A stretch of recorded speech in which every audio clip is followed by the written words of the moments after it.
or a little snack.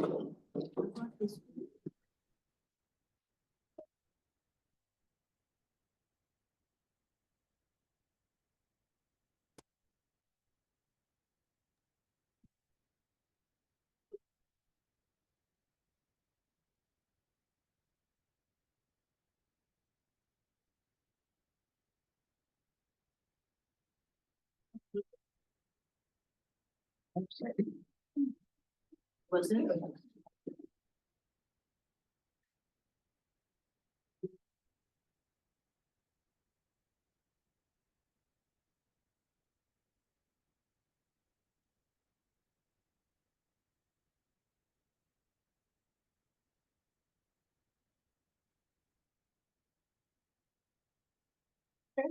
On Zoom, I can't hear you anymore. Well, nobody's really talking. Now, can you hear us now? Now you're good. All right. There you go. We're about to begin. Yeah, we're getting ready. Sorry about that, Kathy. All righty. Well, we'll probably have a couple more people. I got some messages from people telling us that they're going to be a little bit late to the meeting, but we can start now. So if you can hit record or we are recording. So we are live. Well, welcome everybody to the APIPP Fall Partner Meeting here. Even though it might not look like fall with this nice little snow, but we're thankful that everybody braved this winter storm and was able to join us here in person, and for also those people who are joining in on Zoom. So it might be a little bit hard for the people on Zoom to actually see me with how we're kind of in the room is through there, but I'm standing and facing most of the people with my back to the camera and the screen on here. Yeah, so today I'm going to do a brief welcome for everybody. We'll do some introductions. We're going to go through and do a highlight of our Lake Champlain Basin boat launch spread reduction project that we did. Great thanks to AWI being here because they were a critical part of that. We're going to go over some season highlights for our different terrestrial communication, education, and outreach ones, and our aquatic things. And then we'll around noonish, we're going to break for that'll end our Zoom portion of it. And then if everybody's brought a lunch or if you need to go grab something real quick, we can have lunch in here. We have lots of facilities and different things you can use. You can go to the market if you need to grab a sandwich, and then we'll do a round table and just share some updates from your all highlights from this year. So I was thinking about doing this and talking about all the different highlights. So I went and I thought back about what were some of my favorite days, what were some of the highlights that I had from the year. And there's one particular day that stood out to me, and it was an early September, one of those late summer beautiful days, and I had to go out with myself and Dana Homeland on the Lake Champlain to do the monitoring for this boat launch project that we're going to talk about later. And Lake Champlain has become one of my favorite water bodies, and there's beautiful water body, perfect day. The conditions were great. We're out at these boat launches. We're looking for invasive plants and native plants, and collecting lots of really good data for this project that I've worked on for over 2 years now. And so we spent most of the majority of the day out on that lake doing the monitoring, and then then in the late afternoon, we went to Eagle Lake as we were coming back, and we worked with the Eagle Lake Association, and they were one of our new groups who was starting with lake management trackers. So we met with a group of around 10 people at one of the Lake Association members that right at their house on the lake. We told them about the importance of monitoring milfoil, trying to create a plan. They're working with Adirondack Research and us to create a lake management plan about invasive species. And then we went out on the lake and we showed them, how to do the tools, how to do a rake toss, how to, record it in the app, how to use the GPS on there. And it was really great to take these people through, some of them not really having a lot of understanding about invasive species management, to all the way, you know, getting them to where they felt comfortable going out there. And at the end, they just had the really positive chatter and they were really going this. And so we said, okay, let's be realistic. Let's try to start off with like, let's just do 50 to 60 points this year. Let's just, you know, let's do, I don't want you guys to start too big and fail. Let's just do something really good. Well, hats off to them because they, over the next couple of weeks, went out and they were able to do over 130 monitoring points. So they did the whole entire lake. They resurveyed all the points that the professional Adirondack research could do. And this is the data that they had. So, you know, a great example of APIPP working with a local partner, providing, you know, the technology and the skills, and then them really stepping up and really helping out and, you know, doing an amazing job. So this was a great memorable day for me. Definitely one of my highlights from the season of 2024. But there are many other highlights, and we're going to talk about, and many of these highlights are due to you, our partners right here in the room. So we're going to spend the next little bit, we're going to go around the room and we will, you know, just say your name, say where you're from. If you're part of an organization, we'll go through that. If you're on Zoom, maybe you can chat, you can type in the chat where you're calling in from or what organization you represent. And yeah, we'll spend a couple minutes saying hello to everybody. Hey, I'm Susan Smith and I represent Shining Woods ADK up in the northeastern part of the Adirondacks. I'm Glenda McKinnon, and I am not currently, but have been on the board of the Lewis Creek Association in Charlotte, Vermont. We do a lot of monitoring of invasive species on the headwaters that flow into the lake on the Vermont side. I live in Vergennes, Vermont, close to the Maritime Museum, and enjoy the lake. I'm Ezra Schwartzberg. I'm Director of Adirondack Research. I'm Tamara Van Ryn, recently retired from the I'm Beth Whitmore-Stoller. I'm the Aquatic Invasive Species Outreach Specialist for Region 5 DEC and Lake Champlain Basin Program. I am Ben Ferber, and I am with the New York State Hemlock Initiative. I'm Allison McKenna, field lead for New York State Hemlock Initiative. I'm Hannah Diebel. I'm the Region 5 Aquatic Invasive Species Coordinator with DEC out of the Warrensburg office. I'm Aaron Zeman with the New York State Adirondack Park Agency. We're a project analyst working on aquatic and terrestrial issues. I'm Sarah Kelly. I'm a research scientist with the Adirondack Watershed Institute. Bro Wimstad, Paul Smith College Adirondack Watershed Institute, Director for the Aquatic Invasive Species Prevention Program. Austin Larrabee, I'm the Adirondack Watershed Institute Decontamination Program Manager. I'm Bill Widrick. I'm a volunteer with APIPP and with Nishi. Hi everyone, I'm Carolyn. I recently started with APIPP and I will share more about myself in my section. Ari Giller-Linewall. I started this spring with APIPP as the Terrestrial Invasive Species Manager. I'm Sean Kittle, the Communications Manager with APIPP. Great, and there's a sign up sheet going around, so we'll pass it around. If you get a chance, make sure you write your name down for here. So thanks so much everybody for joining us, and thanks to all the people on Zoom who are writing in on the chat and the different things. Yeah, so I'm up first and we're gonna spend a good chunk talking about a specific project, a highlight that we've been working on for a while. If you have questions or different things as I'm going along, we'll also have a little time for questions at the end. But this is a project that was funded by the Lake Champlain Basin Program. And we've done working in partnership with all these great staff here and the boat stewards from AWI on there. And we're talking about Lake Champlain, which is our largest lake in the Adirondack PRISM. It's the 13th largest lake in the USA. It is over 120 miles long, and the western side of the watershed is all of New York. The eastern side is made up by Vermont. There's some in Quebec. So all of Lake Champlain is in the Adirondack, all the New York side of Lake Champlain is in the Adirondack PRISM.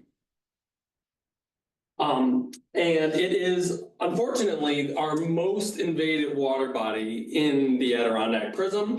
When you look at this map, you can see that, regionally, 51 non-native and invasive species in Lake Champlain. There's over a dozen. We unfortunately found a new one this year. So this is an area that has really high aquatic invasive species in it. And here in the central kind of core of the Adirondacks is an area that has very low aquatic invasive species in it. We've monitored over 500 lakes and streams and things in the water bodies since 2002 and find that, over 70% of them have none of the 16 species that we track. So we have this very low region surrounded by these higher regions around it and makes us a risk to spread to. So that's why the state of New York and our great partners at APIPP, they've invested so much in doing this spread prevention program we call the Watercraft Inspection Stewardship Program. You guys run the largest program east of the Mississippi, right? 40 plus boat sites, 100 plus boat stewards.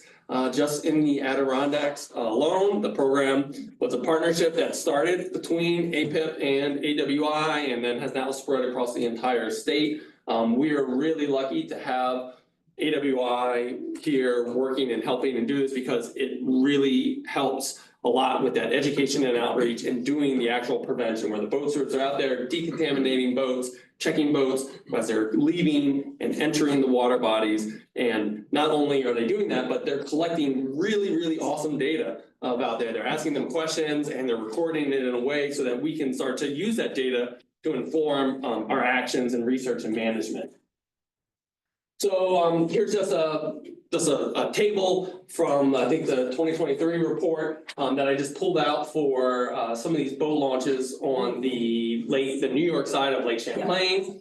And, so in 2023, there were 581 boats inspected that had aquatic invasive species present. So a boat steward found like a fragment of Eurasian water milfoil, or they saw a zebra mussel, on a boat trailer or something on this. The vast majority of these, as you can see, were on the boats leaving,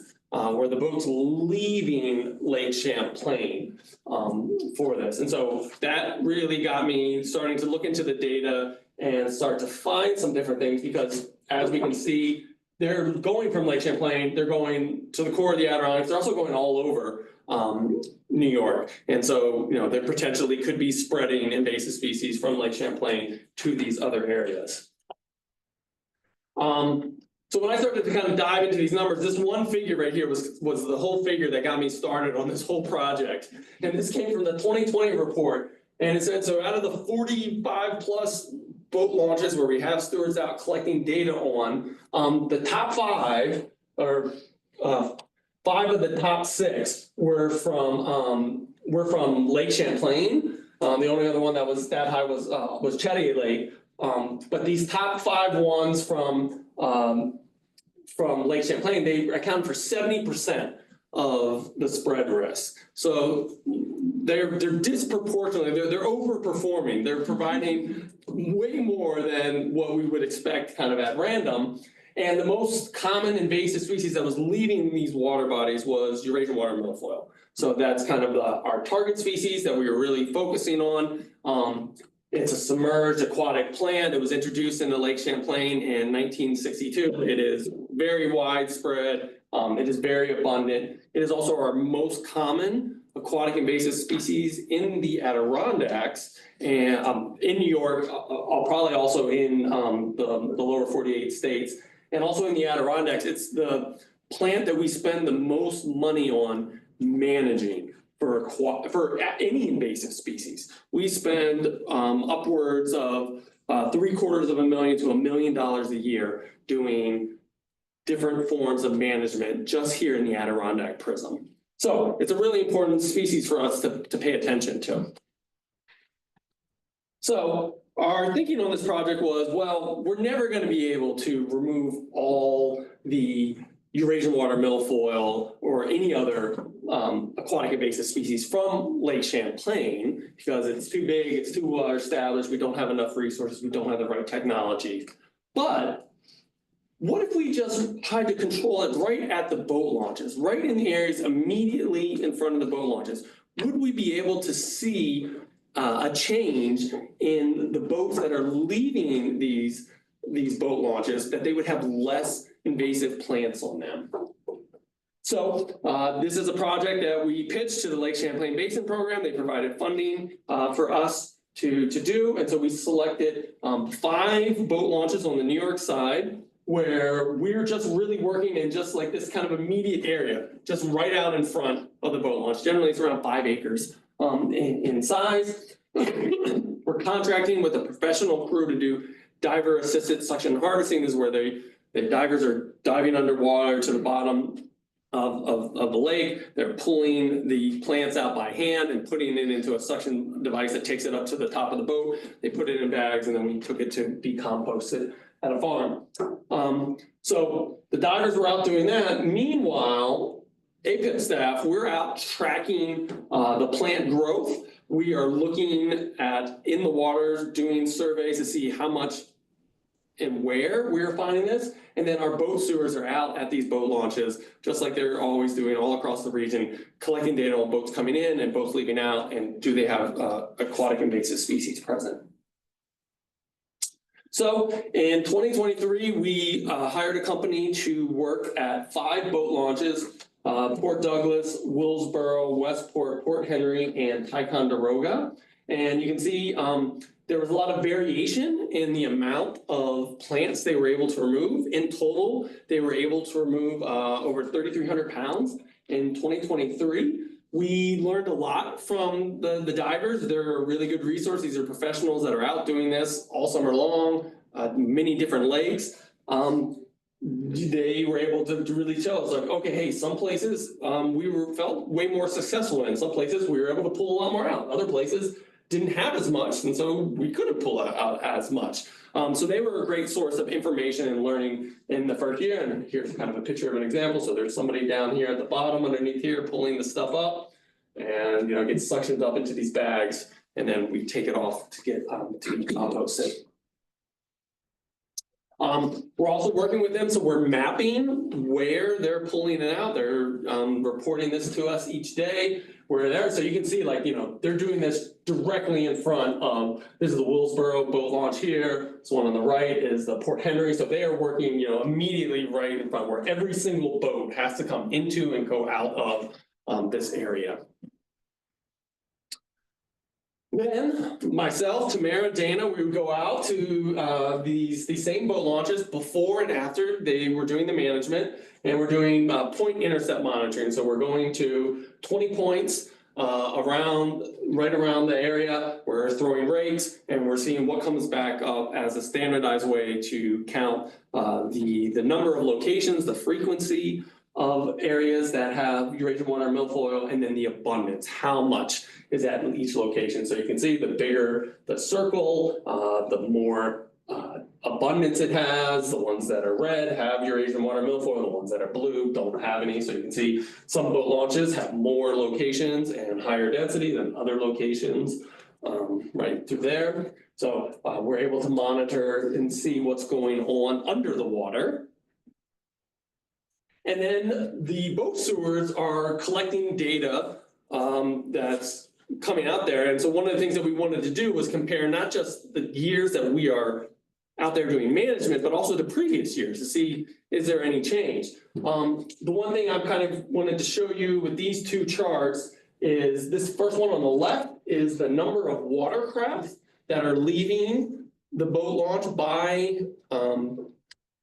month and by year. So the different colors are by year, they're broken out by month. And so you can see there's a lot of variation within there. Some years have more boats than other boats. Sometimes we have less coverage in, certain periods. So maybe, in here in September, it wasn't like there was in 2021 to 2023, there was this massive change. Well, this is probably more a reflection of the amount of days that we have boat stewards there. We can also look at the the count of boats leaving a boat launch that have Eurasian water milfoil by month. So once again, here's from Ticonderoga, you're seeing a lot of variation, you know, really high in 2021, really low in some of these other years. There's a lot of different factors that are kind of going on to that. So the main point that we're kind of pointing at and hinting and previewing this is there's a lot of variation. And so in 2023, we kind of looked at everything, we're like, oh, the results are kind of mixed. If you kind of look at kind of a big picture thing, just looking at this chart right here on the right is saying, if you take it the whole season and you look at all the boats that are leaving the boat launch, what % of those boat launch had Eurasian water milfoil on it? So in this one right here, Ticonderoga in 2021 had almost 25%. I think it was like 23% of the boats that left, it had Eurasian water milfoil on it. You know, some of these ones were as low as only like 2 or 3% right there. So you'll see this kind of pattern. We had some ones that were pretty high. They dropped down in 2022, and then 2023, our first year of management, they went up through there. So I was like, well, you know, that's not exactly what we wanted to see. 2023, only one of them decreased compared to the previous year. Now 4 of them did decrease compared to 2021. But it was kind of like, well, we don't really know exactly how well it's done after 1 year, but you know, that makes sense. We know a lot about aquatic invasive species management. It takes longer than 1 year. It's not like you go out 1 year and you remove all the plants and then magically you're done, your work is over. Go through there. We still have these boats coming out with Eurasian water milfoil on them. So we went back to Lake Champlain Basin program and said, hey, this is what we learned. We got a ton of really good data, but we think we need another year to kind of hopefully be able to demonstrate more success. So fortunately, they agreed and they said yes to us. So in this summer, in 2024, we went back and did it again. But we tried to do a better job and try to build on what we learned. So one of the things that we learned in the first year was, hey, some of these sites, they're just not really conducive for diver-assisted suction harvesting.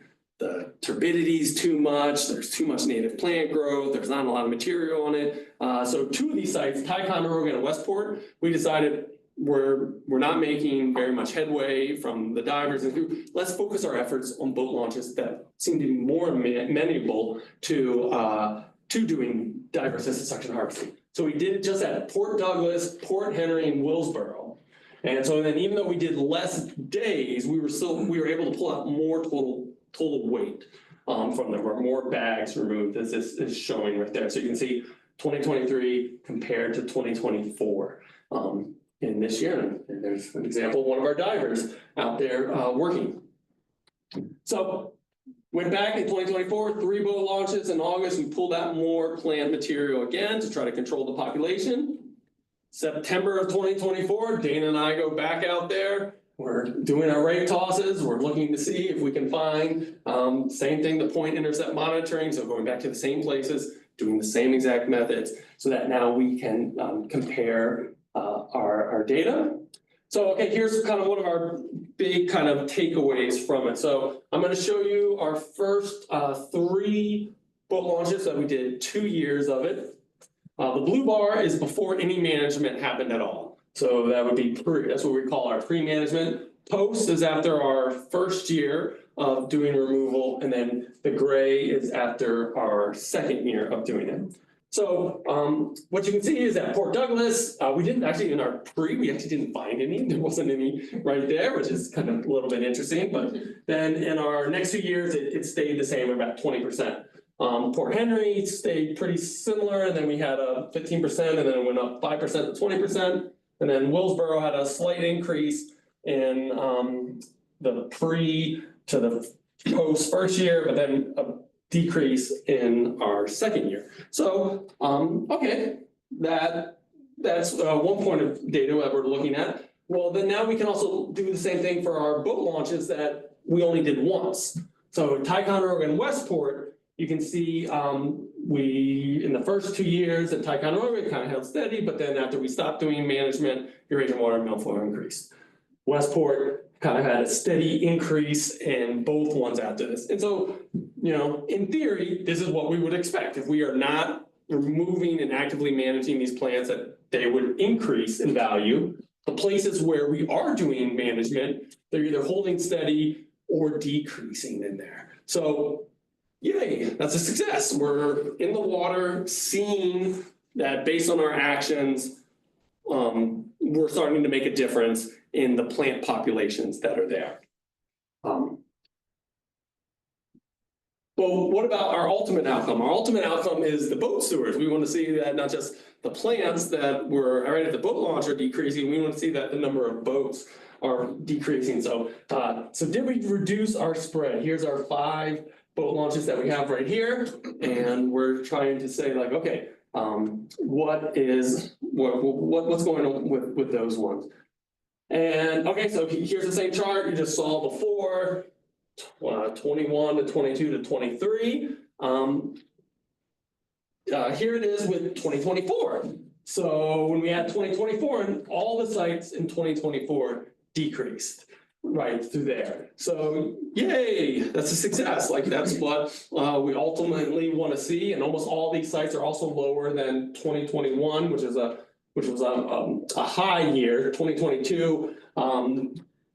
It's kind of hard to explain some of these data. Brett and I talk about these like a lot. There are some anomalies that we kind of know about. So yes, this is a positive indicator, but when you kind of break it apart and let's look at these separately to kind of show a better picture. So, you kind of have this site where, okay, some of these sites, saw an increase. 2 of our sites saw an increase from 2022 to 2023, our first year. So, okay, not great, but then we did see a decrease in 2024. So maybe it's showing that, okay, it's going to take multiple years. But we are seeing that decrease. We are seeing a pattern. This is our thing saying like, yes, it looks like based on our plant data, we see it holding steady or going down. We also see the boats coming down. This is how our theory of change works. This is where our theory of change is a little bit harder to feel success in our management. We did management in year 1, it goes up. We do no management in 2024, it goes down.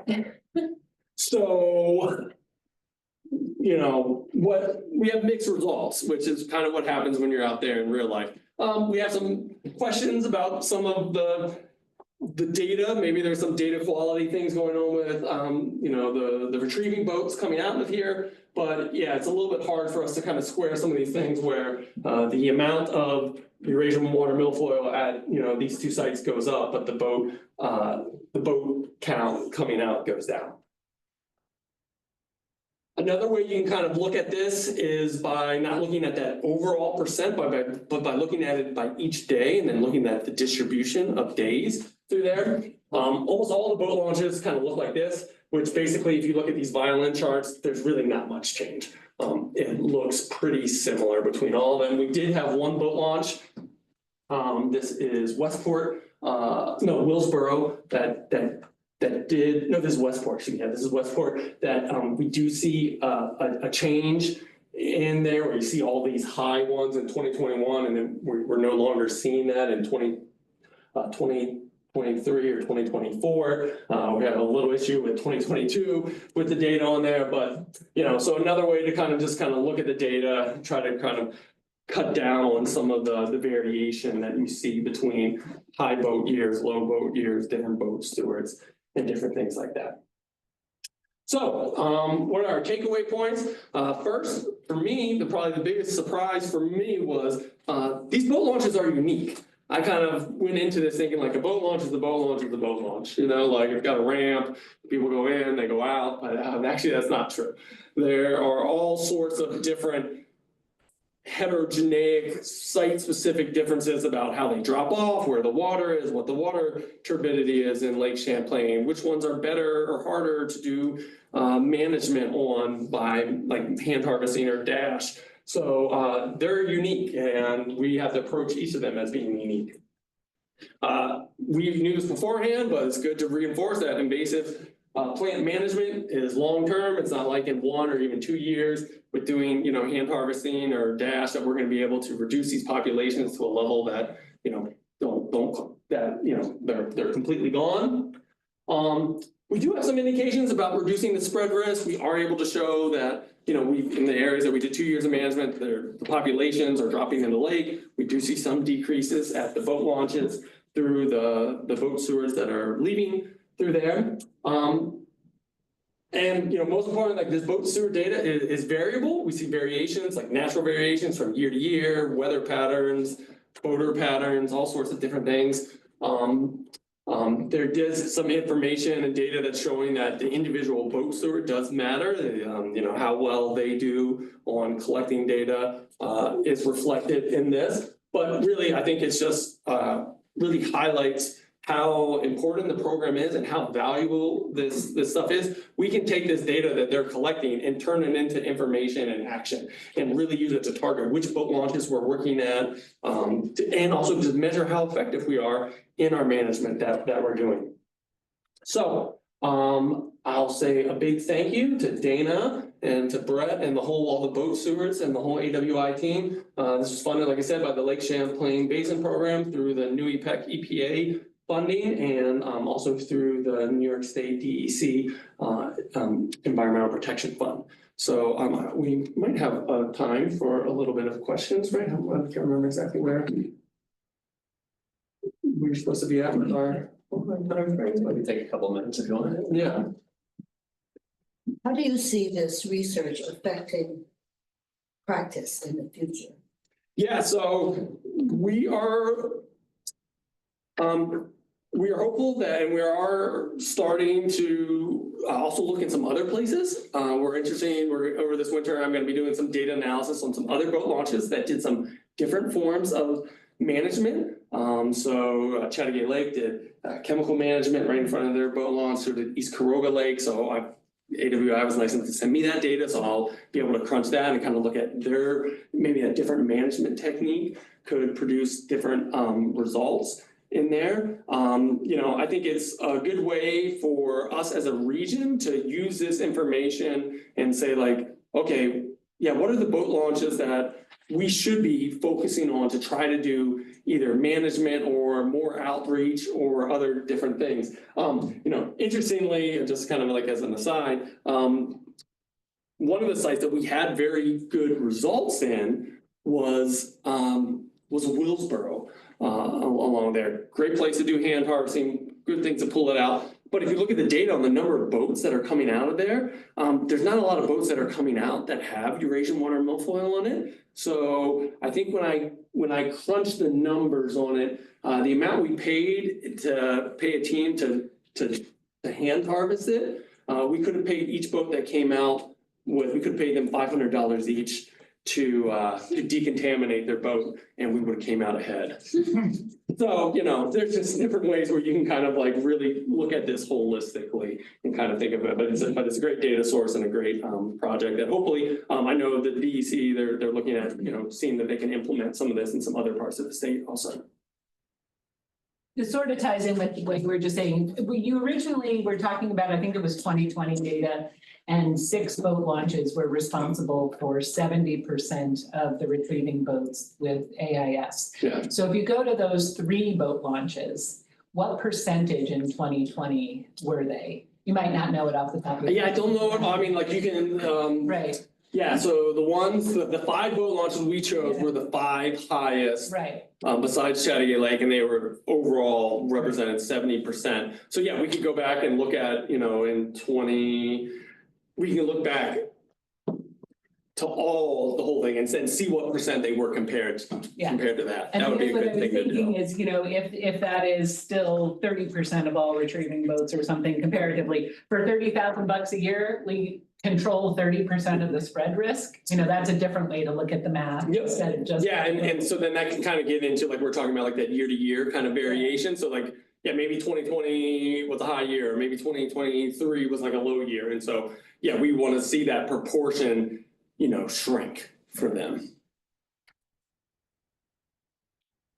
You were doing some rake tosses in front of those boat launches, would that be anything you'd want to add to lake management tracker stuff? I mean, Yeah, so our lake management tracker is kind of like a modified point intercept monitoring method, so where you are doing both visual and you can do other things like rake tosses or aquatic ones. The plus side about a rake toss methodology is that it is very standardized. You know, we can go out there and we can toss 2 rakes at every point, give an overall abundance for the rake, and then give an abundance for every species that are kind of on. So it's a very standardized way. That's why when we're doing this quantitative statistics, it's good to do.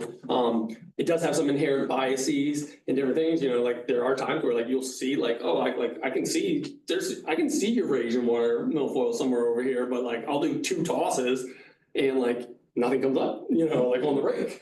Like going in, and so, you know, it has a pluses and a minus. I generally tell people, you know, it's a good tool to use when you're kind of sitting on the boat and you're like, I think I see something down there, but like it's kind of hard to identify it 10 feet underwater. You know, toss a rake, pull it up, and then you can hold it in your hand and say like, oh, actually that's utricularia, that's bladderwort, that's not an invasive milfoil. Do you guys have data on what parts of the boat are most responsible for spreading like Eurasian water milfoil? Like you can get most in the trailers or? We do now, right? We just added that. I know there's a figure like prism that they are experimenting with, like having stewards cleaning the surface of the water, like being in them today. I think because they were thinking that like most of the transfer is happening on trailers as like the trailer is moving out of the water. I think so. Just stuff. Yeah, that was a new WISPA question in the survey this year. Was where on the boat or trailer it was attached to or in a compartment. So yeah, I mean, one thing we do know, like you just said, is trailers are one of the leading things. That is 100% where we're seeing it. Because of also where this project ties into it is, it's so much of it is wind drift and fragmentation coming into launch, and it's just getting sandwiched in between the hull of the boat and the trailer, bunks, rollers, things like that. It's less about a boat being across the lake, going through a bed and hooking on the propeller or a transducer and then bringing it back to launch. It's what's already there. Now we just need to wrap the numbers around that. Figure out how to manage the boat launch itself. Yep. Yeah, so Finger Lakes Prism, concurrently, I've been talking with them, they've done a kind of a separate approach where, okay, they instead of having the divers go out and remove plants from the bottom, they had the boat stewards go out and just kind of skim things from the surface. And not to steal Sam's thunder on this, but yeah, there's some interesting results that they are going to show and they're going to start sharing around. So a lot of our work is good timing. We're co-putting these 2 different approaches together. So yes, there's some really cool stuff that they're showing. And another great example of how we have a statewide program, we're all collecting the same data in different places. We can do slightly different management techniques or approach, and then we can each learn from each other. All right, we have one last one and then we'll. There's 2 questions on Zoom as well. Oh, okay. Do you want to take one from Zoom? Sure, let's take one from Zoom. Sorry, Hannah. Pass you later. Okay. Sorry about that. That's fine. Everett asked, is there anyone on the Vermont side of Lake Champlain doing similar work? Yeah, so the Lake Champlain Basin Program, they are managing sites in northern New York and also on the Vermont side of it. I can't remember exactly how many ones off the top of my head that they are managing. 14. Yeah, I think it's like, I think between both sides. yeah. Go through there. So, yep, yeah, they're. And the Lewis Creek Association is also doing their boat launch program, and it tends to be, I could be wrong on this, some of the smaller lakes and ponds, there's Bristol Pond, other areas where they're doing the boat cleaning and. So I don't know how they're collecting their data, but they are doing it. Yeah, great. I have a question. This is a stupid question. Listening to this, it makes me wonder, are people educated about the plant that they are trying to eradicate? You know, do they know about Eurasian milfoil? You know, how that plant grows, you know, and how are we really eradicating it? Do we need to get the root system? You know, what is it about the plant Yeah, are you talking about like the general public? You're talking about like the, Yeah, if it was neat, you know, oh, I wanna know about this plant. yeah, How it's growing and, you know, how we are really. yeah, so I would say, you know, I think we've done a great job overall that, you know, when I'm at a boat launch or like doing something, I'm like, hey, I'm working on aquatic invasive species, you know, the person at the boat launch is like, oh yeah, like zebra mussels or like milfoil, you know, like I've heard about that. And I think a lot of that is due to our boat stewards being there, answering questions, having them see it. They've done incredible education outreach. When we ask, you know, have you seen a boat steward before? Have you done any AIS prevention things? 90+, you know, percent things. So the vast majority of people are doing the right things. The individual expertise that you need to have to, you know, how to do the management, how to do, that's where you need to come to someone like APIPP or Adirondack Research or, you know, professional crews that are doing this, you know, every single summer. And then we're able to provide this expertise to kind of say, okay, like, here's the best management tool for your situation and your resources. So it does kind of take working with experts on that. Yeah, and I think those one-on-one contact is really effective. You know, you could have a great website, you could do great social media, you could do stories, whatever, and put it out there. But, you know, getting the boaters where they're at as they're coming and going is super important. The stewards are really important. The stewards are very important. All right, well, you can come talk with me at lunch or another different time or follow me with an email on this. But now we are going to transition into some other APIPP season highlights. And I think we're starting off with our goal 4 with Carolyn. Right? Hi, everyone. I'm going to present some updates on our research and innovation projects. And first, I'm going to start off with the fact that I'm not Zach. Since our last partner meeting, we've had a changeover in staff. I see a lot of familiar faces in the room and on Zoom, but since this is my first partner meeting, and for those who don't know me, I'll just spend a few minutes introducing myself. So hi, everyone. My name is Carolyn. I'm the new conservation and GIS analyst, and I started with APIPP back in September. And my background is in environmental science and GIS. I've been up in the Adirondacks for about 5 years working for a couple different organizations. And I most recently completed a 2-year fellowship that was focused on GIS and science communications with the Ausable Freshwater Center and Lake Champlain Sea Grant. So I've had the opportunity to work with APIPP in my past roles, and I'm really excited to be a part of the team here now working with APIPP. So my position's a little bit unique. I'm actually split between APIPP and the St. Lawrence Eastern Lake Ontario PRISM. So I spend 70% of my time with APIPP and then 30% of my time with SLELO, but I'm physically based here in the Adirondacks. So my position is really focused on supporting our staff and advancing our research and innovation work. So I'm going to give a couple updates on the projects we've been working on. So the first project I'm going to start out with is AVID, which stands for Assessing Vegetation Impacts from Deer. Studies have shown that deer selectively browse upon certain species, and they tend to prefer natives over invasives, which can have significant impacts on work that restoration work that us and other restoration professionals are doing. So since 2020, we've been monitoring the impact of deer on native plant recovery at 7 different AVID plots at a couple TNC properties. AVID is a protocol that was developed in New York State and is being used across the state to study the impacts of deer on vegetation.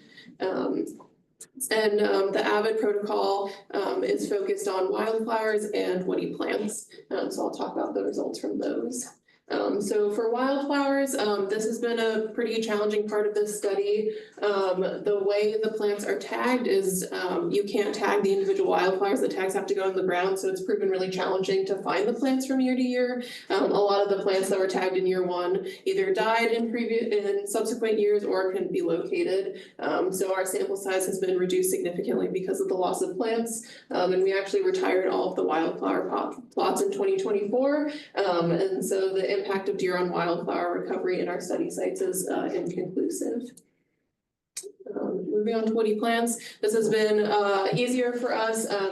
We're able to actually put the tags on the plants, so they're much easier to find year to year. And we've found that there's a slightly, a slight difference in size of plants, between our open and closed plots. So woody plants grew a little bit bigger in the closed plots, as opposed to the open plots, but the results were also fairly site specific.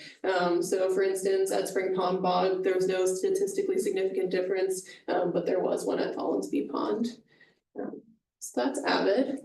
The other thing I'm going to touch on is a couple of hemlock projects that we've been working on. Ari will touch on a couple more, but I want to speak about a few that he won't be speaking about. So this year we set up 3 long-term hemlock health monitoring plots throughout the PRISM. For those who are familiar with our ash mama plots, this is a very similar project.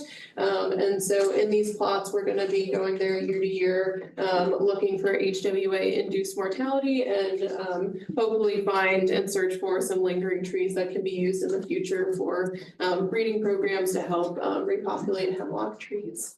And then another project we got to work on with some partners in the room is HWA mortality study across the state. So the New York State Hemlock Initiative has been studying HWA mortality across the state. Studies have shown that HWA mortality can be pretty variable between the landscape and from year to year. So this map here on the screen shows where samples were collected from across the state. We provided samples from the Lake George area. And the results from this year's study is that there were no significant areas of mortality for HWA. Everyone probably experienced that it was a pretty warm winter. And from studies like this, we can extrapolate out sort of what the impacts we expect from HWA on the subsequent years. So we're probably going to have higher populations of HWA this year. So hope for a colder winter this year. And I will pass it off to Ari to talk more about terrestrial species.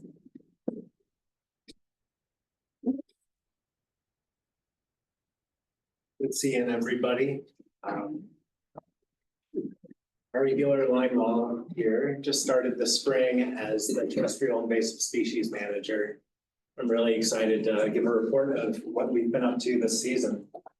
Some quick stats up here, but basically couldn't be without you guys. Partners, seasonal staff. It's covering terrestrial invasive plants and trying to keep up with forest pests over the entire Adirondack region. These stats are projects that we managed in-house, but I'm really hoping to support people throughout the region. So definitely looking forward to coordinating with anybody and everybody in this winter. Definitely stay in touch and let's incorporate plans into this coming season. Today's really going to focus on this past 2024 season. We had, I guess we were firing on all cylinders, including these 7 staff out there, 2 in-house seasonal staff with the Nature Conservancy and a 4-person contract crew. So the terrestrial invasive species assistant, Reed Mindorf this year, he was on the contract crew last year. So it was great that he came in with an apprentice license, with technician experience. So that let him really hit the ground running. We both got out and did some early phenology projects a bit earlier this season, which helped with like swallowwort control, for example, wild parsnip at Camp Santanini, and giant hogweed as well. So thank you to Reed. We'll get into the EAB biocontrols more. And thank you also to Rebecca Tamanya. It was her 3rd season as campground steward. 860 infestations roughly at 43 campgrounds. That's the main focus of this position. It's survey and mechanical removal of target invasives at DEC campgrounds and also doing survey work. So she got out to 48 different trailheads, different recreational access points, and managed the Blue Strife biocontrol program with the Gale Rusella beetles. So thank you so much to Becca. This is such a long-standing program. You can see this chart down here. 68,000 individual garlic mustards were removed in 2012. We're down to 2,700 in 2024. So it's with a concerted effort, certainly like these individual species can be managed to maybe not eradicated, but certainly reducing the risk of spread from these campgrounds to other areas. It's also great to have eyes for emerging forest pests at all these areas where Rebecca's working too. So thank you so much to her. I also directed a 4-person crew from Invasive Plant Control Incorporated. It's the EDRR crew. It's the 13th season they've been working with APIPP, and what a tremendous effort this season. I don't think I have the stat up here, but they reported their mileage, something like 12,000 miles driven over 2 cars. The 57 right-of-ways, all these green lines on the map down there, that's the majority of their work is they're on state and county right-of-ways. Surveying and actually controlling invasives. You see the breakdown in terms of the sites managed. Unfortunately, we can't get out and eradicate something like knotweed and Phragmites. So what they're doing is really hitting priority sites. Is it close to state land, rare and threatened species, wetlands? A lot of the residential sites, APIPP is not managing anymore directly, and we're relying on partners to help with that, like Adirondack Research took over a lot of the residential sites that we had previously been managing. But they certainly helped out the EDRR crew with some of those sites. We retained like municipal properties with a really high risk of spread, like DOT yards, places like that. So in terms of some of the individual species, we operate under a tier system. So tier 1, it's close by, it's not here yet, all the way up to tier 4, it's pretty widespread. So I thought I'd give a quick breakdown of how some of that went this year. A lot of reports come in from IMAP Invasives, the statewide database. I'm happy to report that reports in the region for porcelainberry, up by Plattsburgh, Japanese hops closer to Saranac Lake, some hogweed, those were all falsely reported. We went and ground truth those, and luckily they are still out of the region. There is hogweed here, but the reports that came in, the new ones, not hogweed, good news. Now on to some containment and eradication. Various levels of success here. I mean, the hope is these are species that are not widespread in the region, just becoming locally established. So I'd like to contain from spread and ideally eradicate. So thank you to private landowner and partners with the Warren County Soil and Water Conservation District. We got a report of a new Japanese angelica tree infestation. Happy to report that we surveyed, mapped, and treated it. It's definitely going to require follow-up treatment, but get it while it's small, that's the goal. So this is hopefully a success story. It's well on its way. Similar with myelominida by Plattsburgh, single person reported it, only known population in the Adirondacks. It continues to shrink, and we're going to continue to make sure it's contained, eradicated. Onward to some other emerging invasives, mostly in the Lake George watershed. Wineberry, before my time in the spring, it was located on Long Island Campground in Lake George. We did not get the permit to treat chemically this past off season, but we did get out there, seasonal staff, myself, Tamara, and did hand removal of all the sites. I forget how many dozen trash bags. I don't know if it's going to be sustainable to eradicate just with mechanical methods moving forward, but I'm glad we got out there and made a solid dent this year. Unfortunately, you'll see the campground here up. There's a new dot in Bolton, spotted a new wineberry.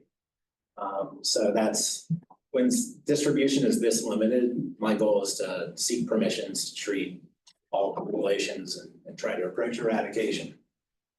Something where this is a bit more difficult is Japanese stiltgrass. We're currently managing infestations in Bolton, these 2 infestations here, but increasingly more and more reports are coming in, communicating with folks with Vermont Forest Parks and Recreation, learning that they're managing sites in Benson, which is just to the east of Lake George. Partners at Lake George Land Conservancy are finding more upland in the Fish Creek watershed. So definitely on our radar with limited resources, it's going to be a balance of trying to eradicate all sites. It's difficult given the 5-year seed bank for this species. So I think knowing where the species are is a very important part, and then doing what we can do to contain and ideally eradicate these emerging species is the goal.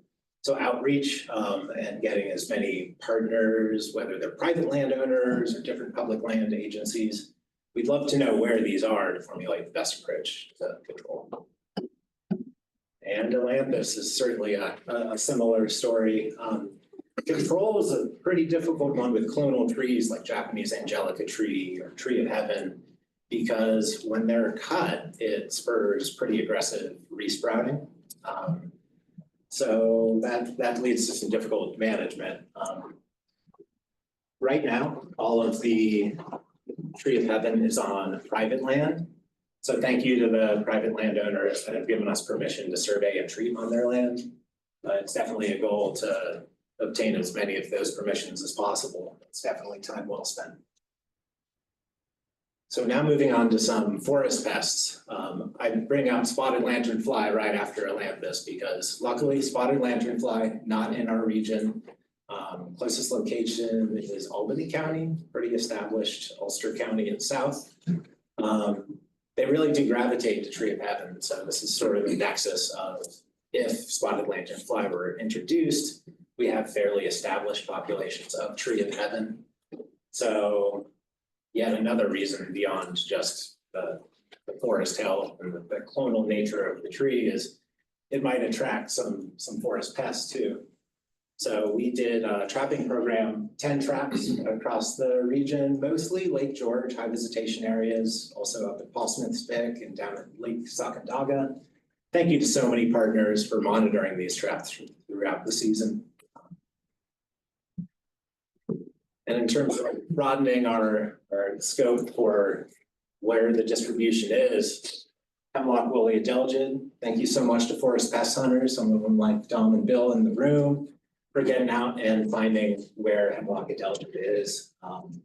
The season's going to kick off this January, so APIPP will announce a webinar, and I'm hoping to do a in-person survey to get out and teach people what they're looking for. Worked with the Lake George Hemlock Coalition. There's a lot of different agencies that are involved with the hemlock work. Thank you to Zach, not my predecessor, but he left APIPP as data manager and did a lot of work putting together priority hemlock areas. These were delineated in GIS, and now a lot of partners are getting out on the ground to ground truth, see where they are, and even do some treatments. So we'll get updates with them. Thank you for Ben and Ali for being here today. I did get out to Dome Island to do some treatments with partners at Lake George Land Conservancy. This is kind of the end of the first round of treatments, started in 2020. Over 1,800 trees have been treated, and it works. We saw very little hemlock woolly adelgid damage, a lot of intact canopy. Moving forward, we'll assess how this project continues. Since it started, woolly adelgid has spread to the north and west. So a big takeaway here is that these treatments definitely work. And, I'm excited to hear other treatment areas that have subsequently happened in the Lake George watershed. Another forest pest hunter APIPP project was beech leaf disease surveying. Not only did we get over 200 survey points, but if you look, it's hard to see the map, but the distribution is amazing. Among the 39 trails that got adopted, most regions of the Adirondacks. This is another one where it's sort of moving west from Lake George up to like Captain Thomas was a significant finding this year. But we're looking all over. And so with something like beech leaf disease that spreads so quickly, having all the eyes on the ground is super appreciated. Thank you to the forest pest hunters. We're at over 1,480 total hours since the program's inception in 2020. We're also tracking the emergence of emerald ash borer. There was a first in county emerald ash borer in a trap that partners from Essex County Soil and Water had put up. The APIPP managed traps, we had one in Hamilton County, Skaroon Lake Campground, closer to home in Keene, and along the Hudson River. So we'll assess where these gets placed in subsequent seasons. It's really good to delineate the spread. I think Hamilton County, I'll have to look whether it's been confirmed there or not, but this is a super valuable tool to figure out where it's at. And outreach is definitely a priority for emerald ash borer this year. As it's emerging, now is the time for folks to treat their residential trees, for arborists to assess and treat trees, and for municipalities to inventory their trees and come up with a plan. I'm looking forward to helping with that.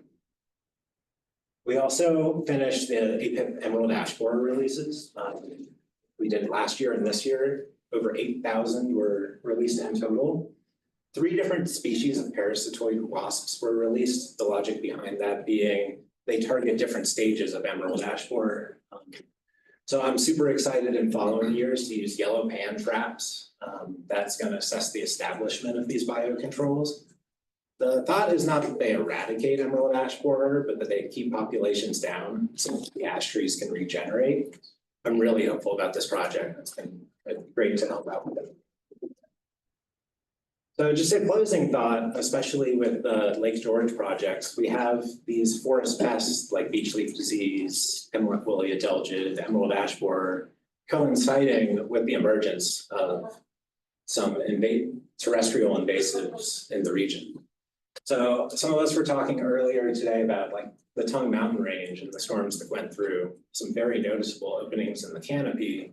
A concern of mine is with forest pests, I think over the somewhat longer term, that might cause some openings in the canopy as well. So how do we factor in management decisions with these emerging terrestrial plants, knowing that there's going to be an increased disturbance from the forest pests? Sort of open-ended question right now, but I think keeping on with some of our strategies makes a lot of sense. Relying on partners, forest pest hunters, targeted surveys with staff to figure out where these forest pests, terrestrial plants are, come up with the most effective, safe treatments and employ them with containment and eradication strategies, especially with the terrestrial plants where that's more feasible. Public and partner outreach. Sean and I worked on a great outreach this summer where it's Tree of Heaven, local paper, Lake George. We need people to report and then we can appropriately respond. And I'm also thinking, what's historic land use? Where are areas of disturbance that are very clear in historic records, but we might not be able to get out and see? And where are some of the densest stands of things like hemlock and ash, and how can we target surveys around them? So super exciting times. Continue to look forward to working with you all and stuff like this. Yeah, do you want to do a couple of questions? Yeah, since we did two terrestrial ones, we can take plenty of time to do questions about any terrestrial related, forest pest related things. Any questions for Ari or Carolyn? Ari, you talked about EAB treatment being this time of year? I thought it was when the leaves emerged. Not so much calendar year, but just in this region where emerald ash borer is just starting to emerge in its first wave. So I agree, this would not be a good time of year. Spring, summer would be best. But for folks that live in, say, Essex County, Chittenden County over in Vermont, Franklin County, if I had a valuable ash tree in my yard, I would not want to wait 10 years to consider treating it, but rather now before the damage is done. Yeah, we're treating trees in our park in Charlotte. And the arborist does it when the leaves are emerging and the sap's flowing. Makes total sense. You need that chemical to circulate through.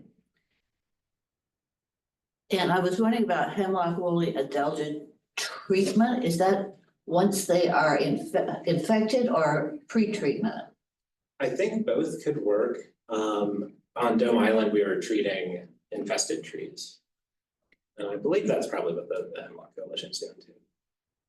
So, all right. Thank you. Yeah. We treat like infested trees, but we also treat trees that aren't infested. So it's both. Hemlock. Yeah. I think that in addition to that, though, is that there's not a general idea that if you have hemlocks on your property and you don't have any hemlock woolly adelgid around, that you just go and start spraying your trees, right? So in these areas on Dome Island and the areas where the Hemlock Coalition and Nigeria and the state are doing, they know the area is fully infested. You can't, it's often difficult to tell if that individual tree has adelgid on it or not. Remember, you got some of these big, beautiful hemlock trees. You can't see all the way up there, but you can be absolutely clear there's hemlock woolly adelgid all around. So you're going to try and treat as many trees as you can, but it's not saying, oh, I don't have any hemlock woolly adelgid near me for, 50 miles, but I want to save my hemlock tree, so I'm gonna go out and spray it. That's not recommended because the chemicals are not without some harm to the environment. So you really want to apply it where you are actually trying to contain and you know that the bug is already there. Right, and you have more of a window for hemlock woolly adelgid. It's not like the presence on the tree, even for a number of years, is necessarily a death knell for the tree. Versus emerald ash borer, one of the reasons why it's like now is the time and to put that word out is that the damage that from the galleries of the larva is more of a death knell for the trees. Yeah. We've tried to pre-treat black ash, green ash, males and females, so hopefully in the long run, we'll have a breeding population. That's awesome. Yeah, I mean, on like a residential scale, I think there's a lot of promise with that. And then with the biocontrols on like the Adirondack forestry scale, that's what gives me hope because we certainly can't get out and inject all the trees as much as I would like to. All right, there's a couple questions, since we're talking about chemical management in the chat that are just talking about general best practices or non-target impacts of chemical treatment. One specifically asking about insects. So can you talk about like, what are some of the general best practices that, APIPP and other professionals follow to try to minimize non-target impacts while doing, chemical management? Yeah, well, I think with our, the way we manage Phragmites and knotweed projects in-house is really focusing on surveying and targeting priority infestations when they're small. So we're not trying to manage a huge multi-acre monoculture, but rather spray the small patches before they spread, or be very selective in terms of the location, where are they most likely to spread, where are the impacts of the presence the greatest. Also trying not to spray things when they're in flower is a really good practice for pollinators. Instead of foliar spray, instead of spraying the leaves, using injection. It's definitely a good environmentally sound method. Things on the top of my head, but good question, definitely. Anybody that's got questions about invasive management or chemicals, be in touch. Happy to get more guidance. Yeah. That picture scares the heck out of me. I'm not sure everybody knows obviously what everything's looking at, but if 60% of some of the watershed in Lake George is hemlock and roughly Adirondack wide, 25% of the forest volume in the Adirondacks is threatened to basically with mortality in the next 30 years between hemlock woolly adelgid, beech leaf disease.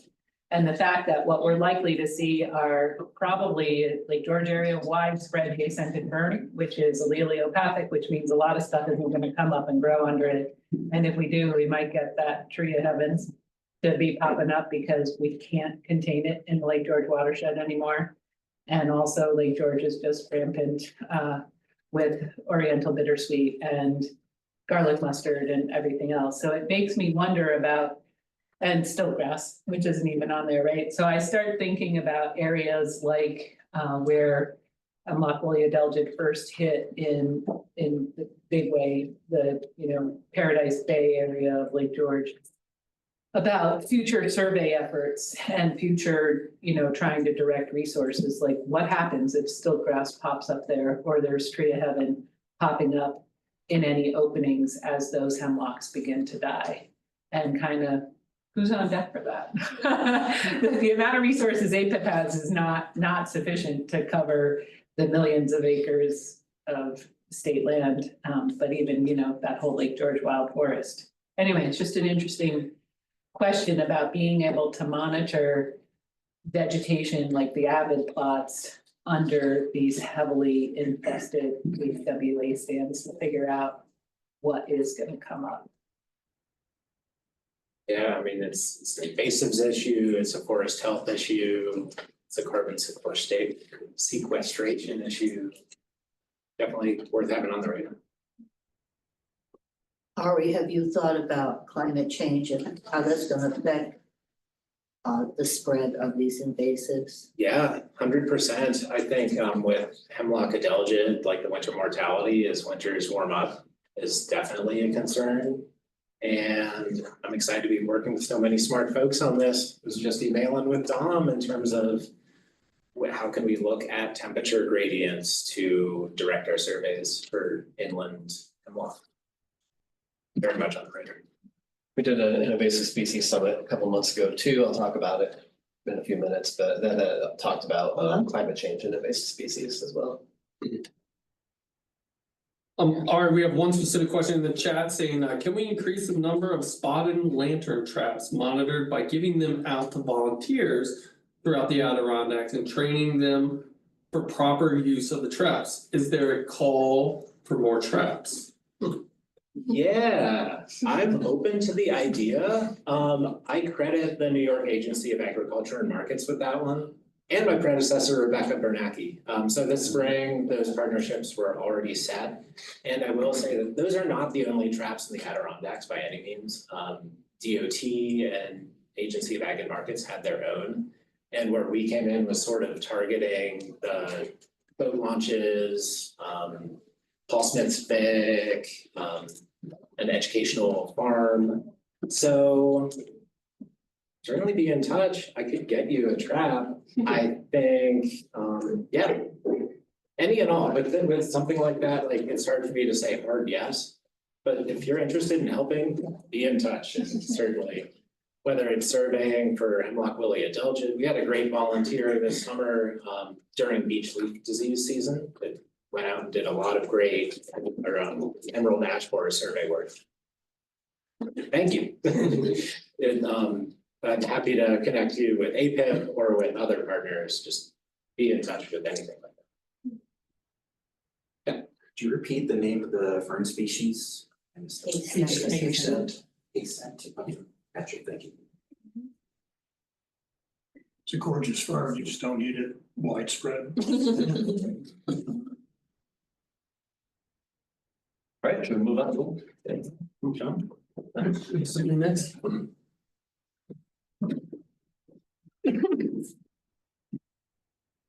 Yes, as you can see, we're up here talking about, a lot of the stuff that we've been focusing on, but none of this can happen without partnerships, without all of you.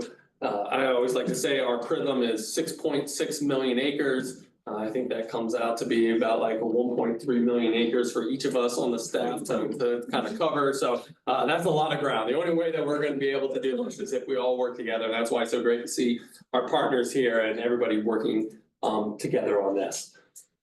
So now I'm putting on my aquatic invasive species coordinator hat to talk about that. That was a position that I did for 3 years before Tamara retired, and I was selected to be the program director. We're actually applying the position right now. So if you know anybody who's interested, they can go onto our website and apply. We'd love to fill out our team, and we're really excited for next year to have our full team on staff and get everybody out here and be able to kind of work and help everyone across the region. Apply soon. Apply soon. Yeah, Sunday. Sunday, get it together. So one project that myself and Dana Holmland, our aquatic invasive species seasonal assistant, did was eDNA or environmental DNA monitoring. And we built off the work that we did in 2023, which I talked about at the spring partner meeting. And we modified some of the methodologies, tried to make some improvements on it. And we collected 8 samples from 10 different lakes across the region. We use new filters and we increased the volume of water that we were filtering. Those samples are now at Cornell University in the eDNA and Genomics Laboratory being analyzed. So we don't have any results, unfortunately, to share today, but we'll have those hopefully early next season and be able to share around. But a really cool part of it is that we chose these 10 different lakes where we're doing our eDNA monitoring, and we also work with Adirondack Research to do traditional physical, sieves, plankton tows, rake tosses, visual assessments on there. So when we get the results back, we'll be able to compare these 2 different methodologies. What are the things that eDNA monitoring does well and is able to detect what are the things that our physical, traditional kind of people-based monitoring does best. And so we'll have some good results. And, our idea is that we're trying to figure out what is a methodology that we can use in the Adirondacks for using this new tool of eDNA to help us with our aquatic and also terrestrial monitoring. So this has been a good research project we've been doing for the past couple of years. Results to be coming in the future. Another project that we did was kind of an opportunistic one, and really a great example of one that came out of all of our partnerships. With our increase this year of new use of chemical management for Eurasian water milfoil, we've had many people from the public and other organizations ask APIPP, like, hey, like, what do we know about water quality monitoring or potential impacts of milfoil management that come from doing our traditional ones of diverse assisted suction or hand harvesting, or with these new chemical management. And there's actually not a lot of research on water quality. We're talking about things like dissolved oxygen, or like nutrients, or pH, or alkalinity, these types of parameters. So fortunately, many of our lake associations that we've long partnered with have been part of the Adirondack Lakes Assessment Program. We call it ALAP. And that's a partnership between Protect the Adirondacks and Paul Smith College Adirondack Watershed Institute that they've been doing since the late 90s. It's one of the few community science program that's longer than our lake protectors one in here. And so people have been going out and collecting water samples part of their lake, so we could piggyback on top of these great data sets that we have. So we worked with 5 lake associations that are managing milfoil. Some of these were doing chemical management this year. Some were doing diverse assisted suction harvesting. Some were doing hand harvesting for them. And then APIPP staff, we did 2 lakes that were having no management done on them. Middle Saranac Lake, which is invaded with Eurasian water milfoil, and then Follansbee Pond, which has no known invasive species in it. So we got some preliminary results coming back from the lab, but we're not ready to fully release them yet. But we'll get the full results back and start to do some data analysis and compare to the results that we have from past years. But to give you kind of overview of what we did, traditionally the ALAP program is going out and they are just monitoring what we call the deep hole, or an open water section. So they're going out right to they're grabbing an integrated sample from the top 2 meters of it into collecting about a little bit over a liter of water. We then filter some of that for chlorophyll A, take a Secchi reading, and then we send about 250 milliliters to the lab at Paul Smith, where they analyze all sorts of different chemicals on it. So we have, for some of these lakes, we have like 10, 20 plus years of data from the deep water place. But we were interested in saying, like, well, what would that be on the near shore where we're doing this management? So we decided to add in 2 additional monitoring places to these lakes. One, shown here in the yellow, is choosing a shallow water place that has Eurasian water milfoil and they're actively doing treatment. So they're doing chemical management, they're doing assisted suction harvesting or something. So we're actually grabbing samples throughout this location when they are doing the management. And then to choose an analogous shallow water area that has Eurasian water milfoil, but there's no management that's going on. So hopefully by having this setup, we're able to kind of compare between these 3 different locations to see if there's any patterns or things that we're seeing in the data. Our null hypothesis is that when management is done correctly, chemical management, diverse assisted suction harvesting, hand harvesting, that we shouldn't see any long-term impacts into these water quality parameters, but nobody's really ever collected the data on it. So we'll be some of the first people to start to put that out, and we look forward to sharing that with you. Really big thanks to our lake associations. This is a project that could have only have happened because of our partnership with them. I would not have the time to go out every single month, May through September to all these different lakes. So East Caroga Lake Association, Paradox Lake Association, the Chattagate Lakes Foundation and their Lake Association, the Chazy Lake Watershed Initiative, and the Racket Lake Preservation Foundation. They have all been great, incredible stewards of their watersheds. They've been doing this monitoring for years. When we went to them and said, hey, we got this idea, would you be willing to go out and collect a couple more samples from a couple other locations, and we'll help coordinate and we'll help provide the funds and pay for it. All of them jumped in, all of them were like, yeah, we see the value of it. So once again, I think a great example of how APIPP is working with our local partners, providing some resources, providing some knowledge base, and kind of leveraging what they are doing, and then really leveraging what AWI has been doing for all these years, and to collect some really good data sets. Also want to can't thank enough Jeff and Tom here at the Nature Conservancy. They would take us out on Bonsby Pond to collect our samples. I got to do a lot of those, so really appreciative for Tom for taking me out on his pond. He looks thrilled. Okay, so now getting into some of our long-term programs. Lake Management Tracker is a program where we are started in 2018. We have been working with local communities to do a modified point intercept monitoring methodology, where we're teaching the local communities how to go out and do these surveys to see where your invasive milfoils, your Asian water milfoil, variable leaf milfoil are in there. And we provide all the training, the equipment, the technology. They provide all the people power, go out on these boats, go out and do all these surveys. We had 3 new lakes in 2024, Hex Lake, Eagle Lake, and 6th Lake in the Fulton chain.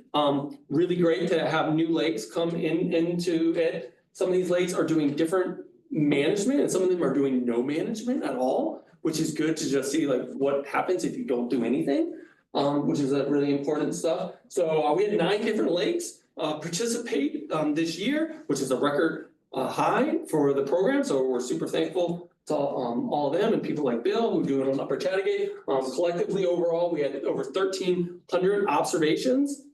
And so we've now had over 7,600 observations through the 6-7 years that we've been doing this.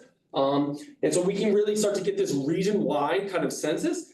This is the results from all of our 1,300 observations here. And so almost 80% of the sites had no Eurasian water milfoil observed in there, which is one of the highest percentages that we've seen in the program's history.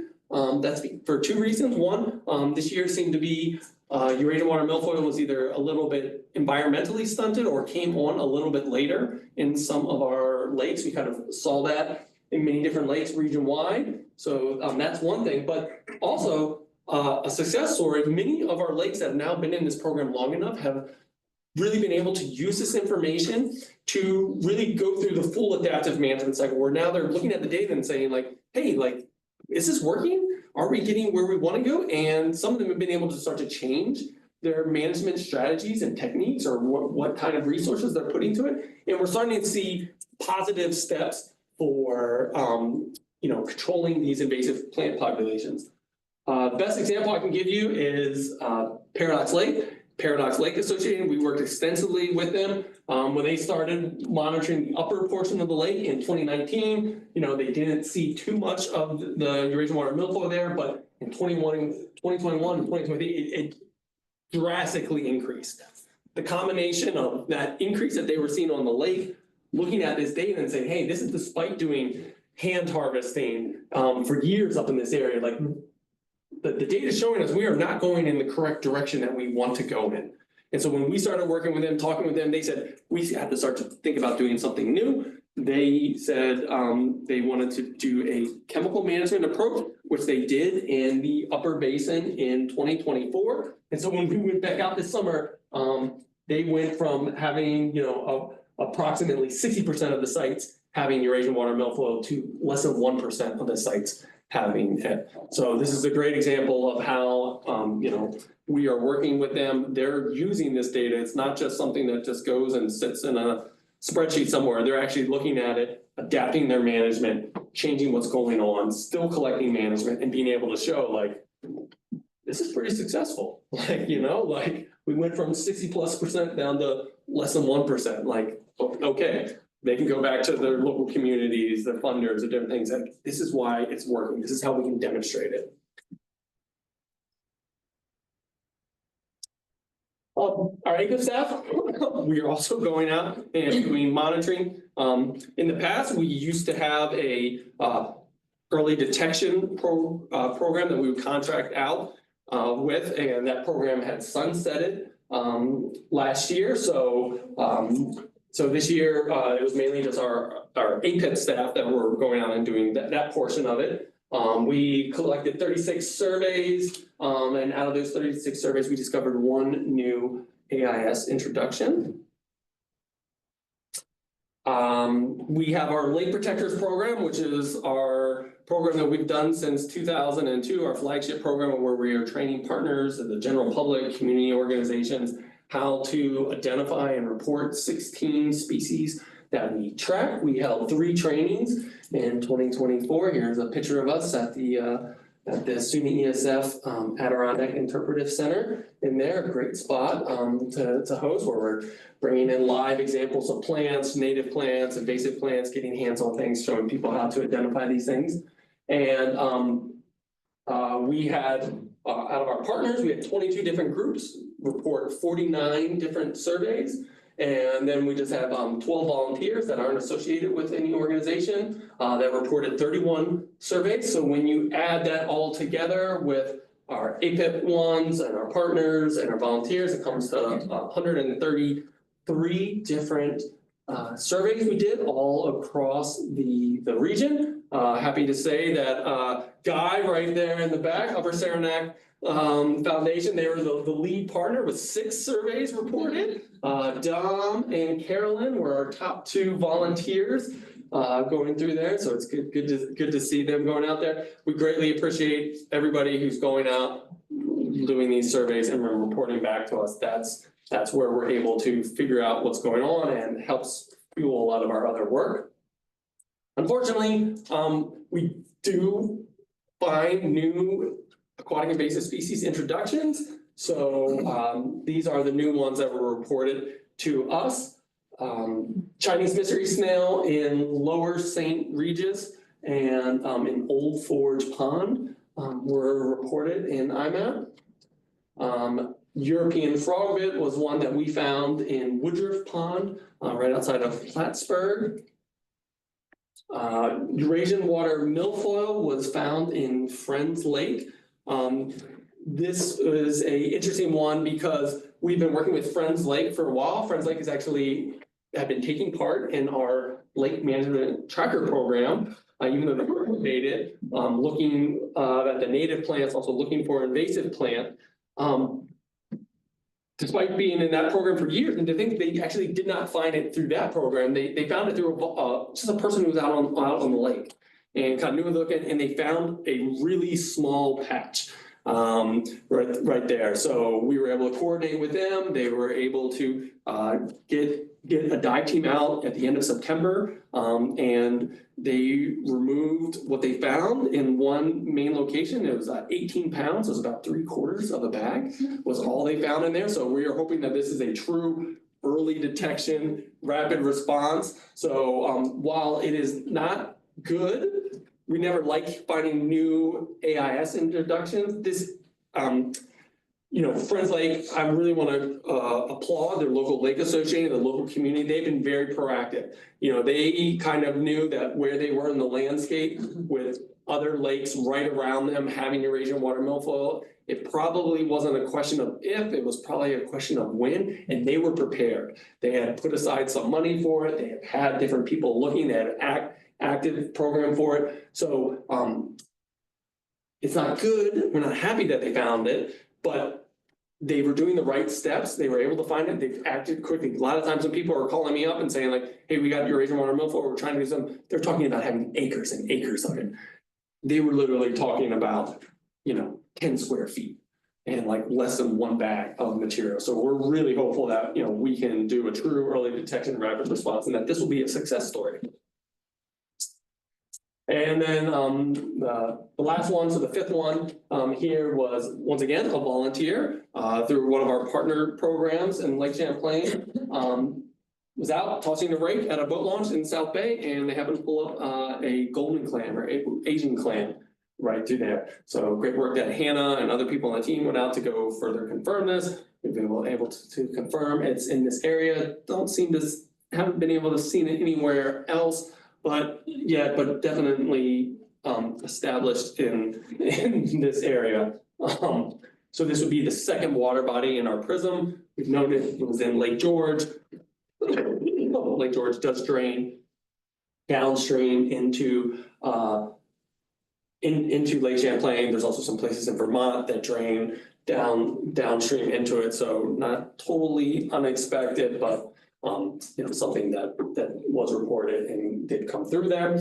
All of these things have been submitted and on our IMAP invasives or statewide database. So if you're interested, you can go and see photos and every of these different ones. So when we look over time, we can see we have 5 introductions in 2024. That kind of brings us back in line with our traditional. We're generally around 4 to 6 new AIS introductions a year. In 2023, we did some specific targeting that kind of artificially increased that number. So we're kind of right in the range of where we've kind of always historically been.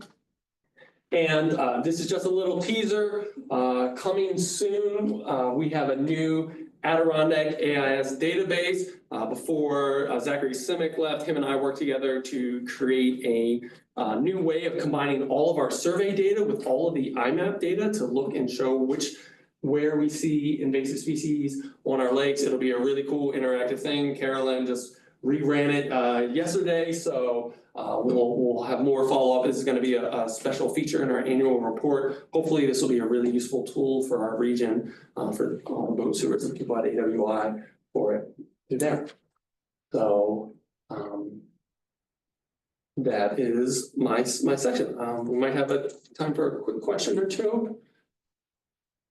There's an aquatic question. Oh, I just wondered about that new tool you were just talking about. Do you think that will be available for people to start using come 2025? Oh, yeah. Okay, great. Yeah. Any other questions for Brian? Or any other questions for other aquatic AWI or Hannah in here, if you want to know about the golden clam or some of these other things? I will tell you more about that in my update. So. Cool. All right, we're gonna go to All right. Hi, everyone. I'm the communications manager. My name is Sean. I'm not new. I've been doing this for about 2.5 years. So it's nice to see some familiar faces and some old faces. Not old, but people I recognize is what I'm talking about. Yeah, I do communications, education, and outreach. I think that's really exciting. I like what I do because, when I hear Brian and Ari, Carolyn speak, I get to kind of bring it all together. I get to tell these stories. I get to inform people and engage with people. And I really enjoy doing that. I'm going to throw some stuff your way here about what I've been up to. Community engagement. So 2024, APIPP staff participated in 42 events. So when I talk about events, we do all sorts of things. Sometimes we're going to a lake protectors meeting or talking to a lake association. I gave a talk at the Point of Rush Nature Center over the summer. Sometimes we do large scale events where we speak to, over 100 people. I think Tamara and I did Northville Lake Placid Trail. I forget the exact number, but it was over 100 people we talked to that day.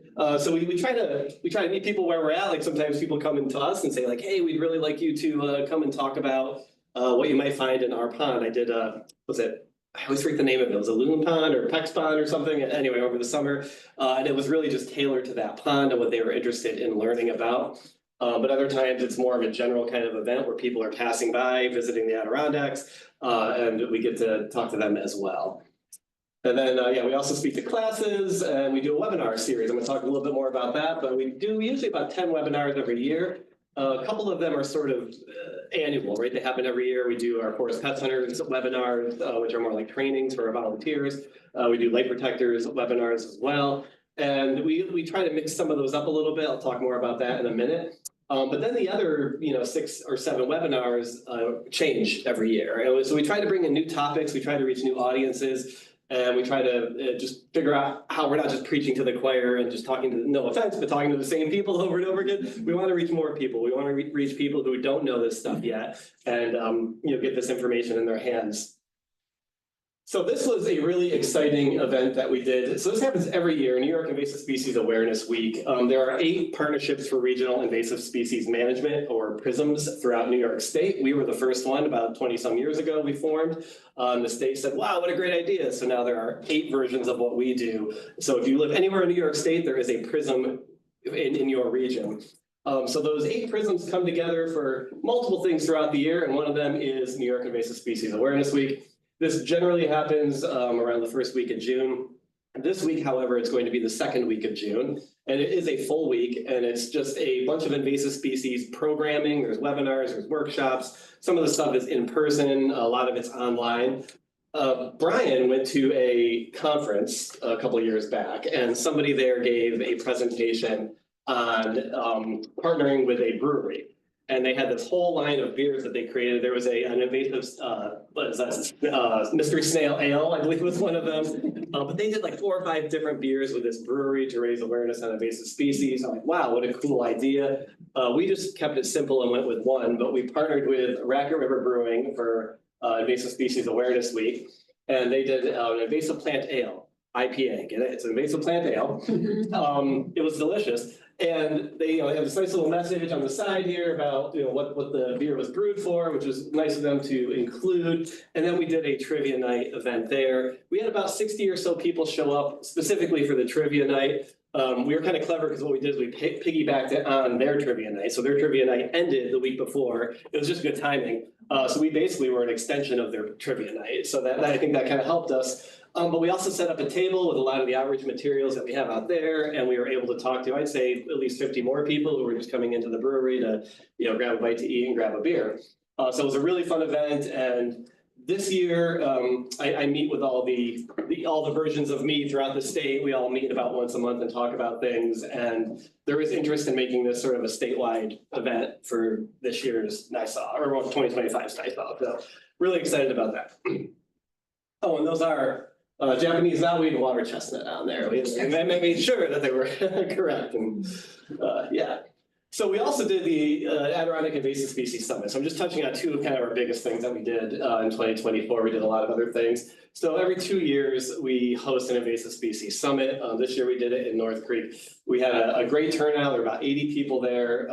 This is online. This is what I was mentioning earlier. So if you go to our YouTube channel, it's in 4 parts because it was a day-long event, but we did record it and it's on there. So the morning session really focused on invasive species and climate change and kind of the intersection of the 2 things. Talked a little bit about climate adaptability, did I say that right? And got into sort of some specific impacts of climate change on New York or Adirondack forests. Then the afternoon session focused on 3 different gene technologies. I want to make sure I have baby brains. I want to make sure I get these right here. How to evaluate data from and use environmental DNA, how RNA can be used to develop innovative treatments for Phragmites, and how genomics can help in the search for hemlock woolly adelgid resistant hemlock trees. A little bit more of a tailored topic in the afternoon, but it was really good. It was a lot of fun, and we had a really good crowd. And we had speakers come from several different places to speak at this, so it wasn't just us. All right, audiences reached. So APIPP staff reached about 1,500 people through in 2024. So you can see there's a bit of a dip here. I do have to say, I'm not making excuses, but we were down at least 1 person, I think, for most of the year, right? So we went to something like 10 or 12 fewer events this year than we went to last year, which I think definitely would attribute to some of that drop off there. So hopefully we'll see that skyrocket back up here in 2025. But we do track this stuff because we're always interested, like how many people are we reaching and how effective is our communication, right? How good are we doing? So events are not the only way we reach people. Like everybody else, we use YouTube, we use social media. Those are doing really well. YouTube channel started in 2020, so I can't remember these numbers, so I'm going to read it to you here. So we have 23,298 lifetime views, which is up from 17,422 last year. So that's a really nice increase. We're seeing there, we had about 6,500 views and 98 new subscribers in 2023. 4,400 hours of watch time since the channel started, and 1,323 of those watch hours were just this year. So the YouTube channel is doing really well. I'll get into a couple specifics on that because I always find this stuff interesting, like who's watching, who's showing up, and who's watching later. And then social media is similar. We have almost 1,800 followers now on Instagram, a little over 1,200. I'm sorry, on Facebook, a little over 1,200 on Instagram. And our Facebook reach is doing really well. You know, it's up from 44,000 in last year to over 56,000 this year. And Instagram took off this year. It's a magic touch, I guess. I don't know what happened, but it took off, and I'm really happy to see that. So we had 1,847 last year, and it's now at 5,500, a little over 5,500 this year. So I want to preface this. Okay, so this is actually not the most viewed webinar in 2024. Brian did a lake protectors webinar back in June that got over 1,600 views. I don't quite know how to dig into that to see, like, I want to figure it out because that seems like an awful lot for the lake protectors webinar, but I want to give it a try. I don't know if someone like fall asleep on their computer and they're like hitting refresh and it like what happened? But I remember, Tamara, wasn't it like a matter of 2 weeks that thing went? Yeah. Like we posted it and it was like within 2 weeks you messaged me and you're like, why does this have 1,200 views? And I'm like, I don't know. So I do want to give a shout out, an honorable mention to the lake protectors one.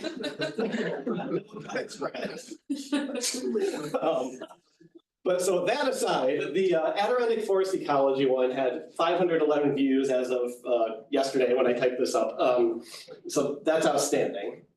And then some of the other ones that did really well were we did a species of concern. So these are already mentioned tier 1 invasive species. These are species that are not quite here yet, but that we're keeping an eye out for. That had 393 views.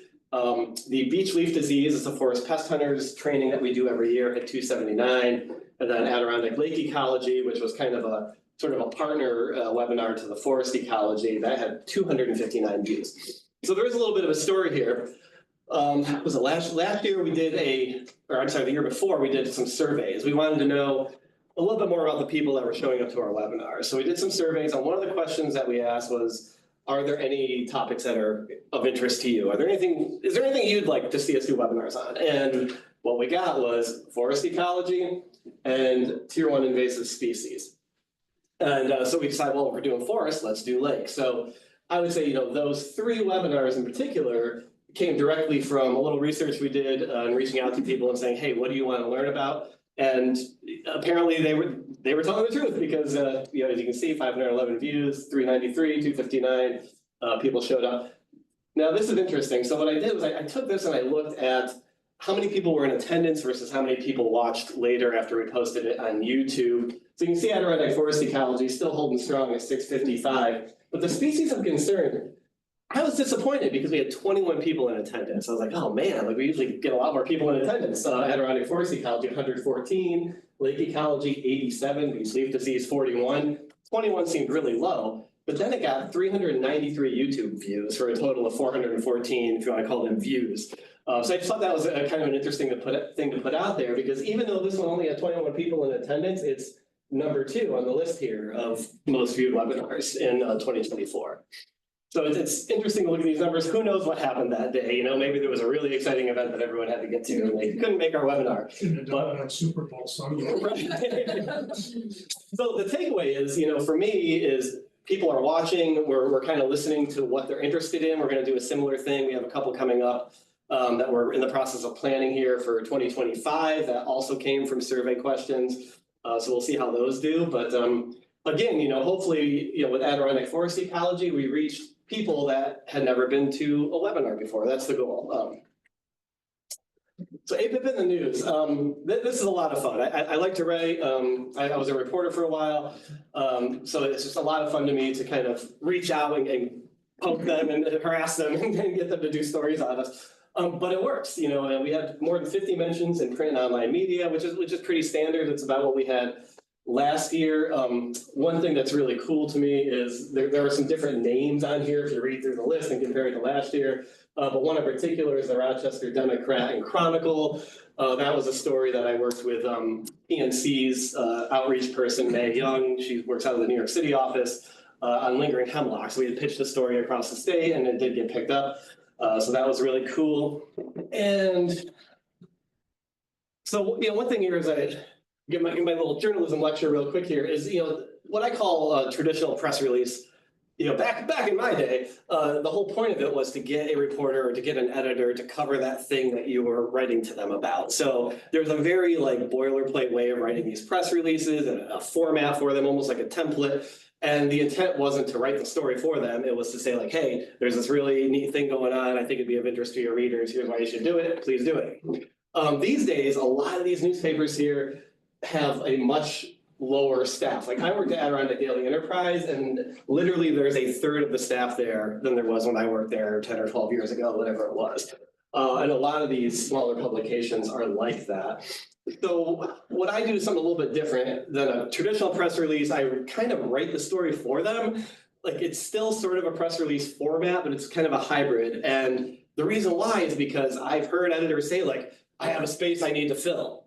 If you're giving them something that is kind of pre-packaged and it has a nice photo with it and they don't have to spend a lot of time editing it or no time at all editing it, they can take that and fill that space. It's a good little trick to get what you want in there. So that said, it's really awesome when publications like Adirondack Explorer has been really good about this. This is also what the Rochester Democrat and Chronicle did. But when they actually call or email, they say, hey, I got your press release, we want to do a story, and they write their own story.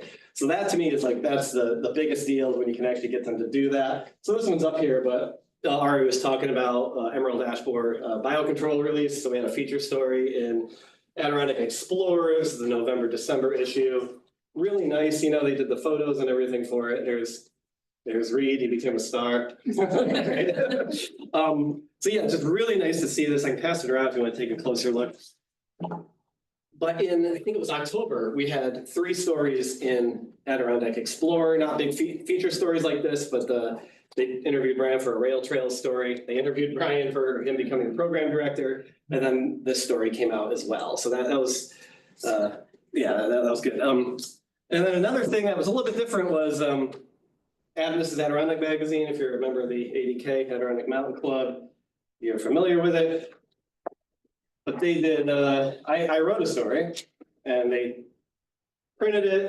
This is 4 species to leave home. So knowing that they have a huge audience of people who don't necessarily live in the Adirondacks, we figured this is kind of the tier 1 invasives thing. These are 4 species that aren't quite here yet that we don't want here. So the story is called a roundup article. So it's just 1, 2, 3, 4, here are the 4 things. And it gives a little bit of background on each species and why we don't want it here and how you can avoid bringing it here. So that was a lot of fun to do. And then I guess a couple other things I can mention real quick too is the DEC, if you're part of their newsletter, you should sign up for it. They have an invasive species section now. So that actually started last month was the first one. There'll be another one coming out this month. APIPP is doing sort of a standing section in that newsletter now. So there's a little bit. And again, the idea here is DEC has a huge reach. It's statewide, perhaps even further than statewide. And this is something that I'm talking to DEC about now actually is how do we reach people before they get here? Because there are 8 prisms in New York State and they all do a great job messaging for their prism. But how do we get our message, APIPP's message, to people from New York City or Buffalo or Boston or wherever, so we can kind of say hey, here's what we're concerned about. We're happy to have you come up here, but please don't bring this stuff with you. And I jotted a couple numbers down, but the Adirondacks have approximately 123,000 year-round residents.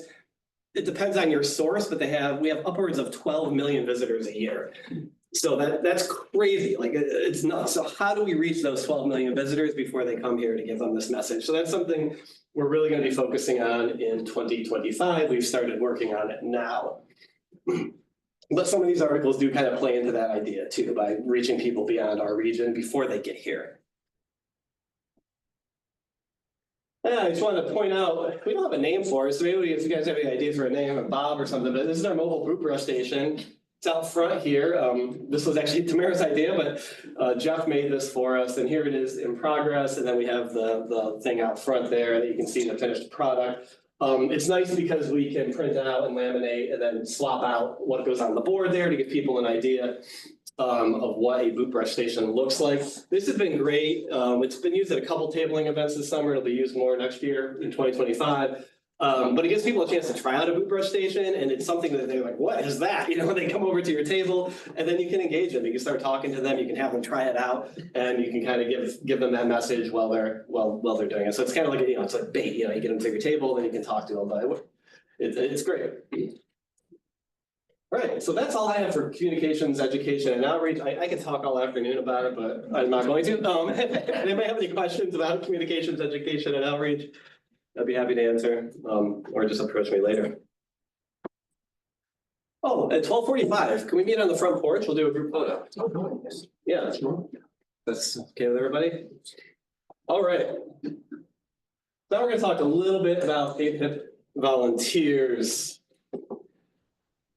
Ari and Brian already, I'm gonna go through a couple things real quick here. They already touched on these, but I thought it would just be nice to have them in one place because we can't stress enough how important the volunteers are. Brian said it was 6.6 million acres, right? There is 4.8 of us. You know, we can't cover all 6.6 million acres. The work our volunteers do is incredible and it's amazing, and it's really how we get things done. So hemlock woolly, so forest pest hunters, we do hemlock woolly adelgid and beech leaf disease. HWAs in the winter, beech leaf disease will be in the summer. APIPP forest pest hunters spent a collective of 350 hours conducting hemlock woolly adelgid surveys in the 2023-2024 winter season. 42 trails adopted, 834 non-detections, and 10 detections were reported. BLD, we had 39 trails across the Adirondacks. In 2024, were adopted. They spent 199 hours finding 171 non-detections and 32 confirmed locations for BLD. So this is really the number that I like. Since that program began in 2020, it's only 4 years. 66 volunteers have adopted more than 400 trails and spent more than 1,480 hours surveying for forest pests. So that's awesome. And then on the water side of things, we have Lake Management Tracker, 9 lakes, over 1,300 observations. 13 lakes participate, more than 7,600 observations since 2018. And then for lake protectors, 80 surveys, 137 total volunteers, more than 3,400 volunteers and 2,300 lakes surveyed since 2002. So last year we started doing a Volunteer of the Year award, and we're gonna do that again. And this year's Volunteer of the Year award goes to Bill Woodring.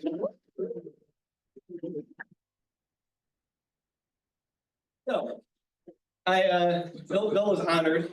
I don't want to speak for him, but he seemed honored when I emailed him about this. He did cry. And then Bill started sending me like all these numbers and stuff. Like here's all the things I've done, which is awesome. I sifted through it, and here we go. So since he began monitoring for beech leaf disease in 2023, Bill has made 186 entries in IMAP invasives, 18 of which were unfortunately positive. 2024, he made 25 entries, 17 of which were positive. Bill confirmed BLD at Spruce Mountain in 2024. For hemlock woolly adelgid, since starting in 2021, he's entered 1,250 HWA observations in IMAP invasives. Is that the most in the state? It's the most in the world. So unfortunately, 265 of those were positive. In 2024 alone, he made 315 entries, 40 of which were positive. Since 2021, Bill's efforts have resulted in HWA being confirmed at 5 different locations along Lake George and 2 locations in Saratoga County. And that's not a stock photo, that's actually Bill. In the wild. Lake Management Tracker. So Bill shared this with me. Bill and his wife, Kathy Welch, have been doing Lake Management Tracker work for Eurasian water milfoil on Upper Chattagay Lake for the past 6 years. Together, they have made a total of 1,396 entries, with 232 entries completed in 2024. There they are. Oops, sorry. it's cycling through there. So yeah, there are the entries. Oh. But there's more. Since 2021, he's confirmed HWA at 5 different locations. I think I mentioned that. Confirmed BLD in Spruce Mountain. Began performing HWA mortality studies in 2024. He's assisted with black ash monitoring plots for EAB on Upper Chattagay Lake with Becca Bernacki and Ari in 2024. Becca was 2022 to 2023. Worked with the New York State Hemlock Initiative and DEC in releasing silverflies for HWA biocontrol at the Northwest Bay location on Lake George in May of 2024. There's more. He assisted New York State Hemlock Initiative and DEC in HWA chemical spraying at the Lake George Northwest Bay location in October and November of this year. Worked during 2024 with APIPP, that was Camara and Zach, and the Lake George Hemlock Coalition to identify priority hemlock areas in the Lake George watershed, and he's begun surveying in those areas for HWA with the Hemlock Initiative. Last but not least, he assisted with eDNA water sampling on Upper Chattagay Lake with Brian and Dana in 2024. Did I miss anything, Bill? I don't need to do anything. So please come on up if you could.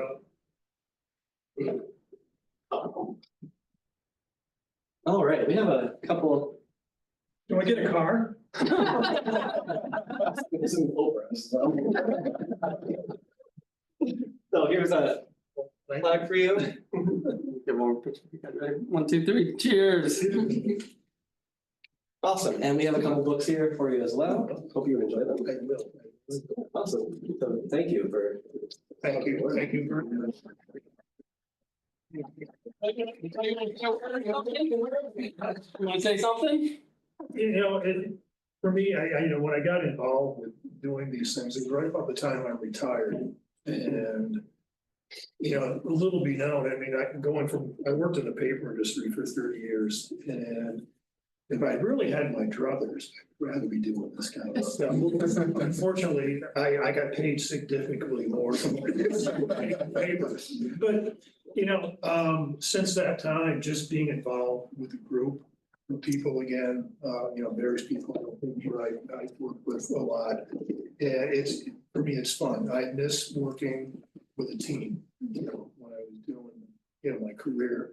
And it's just fun making new relationships, doing something that's, you know, useful and beneficial. And I realize that, you know, various agencies and staff, they're not staffed enough to go out and really dig like they'd want to, and I'm glad to help. So anyway, thank you.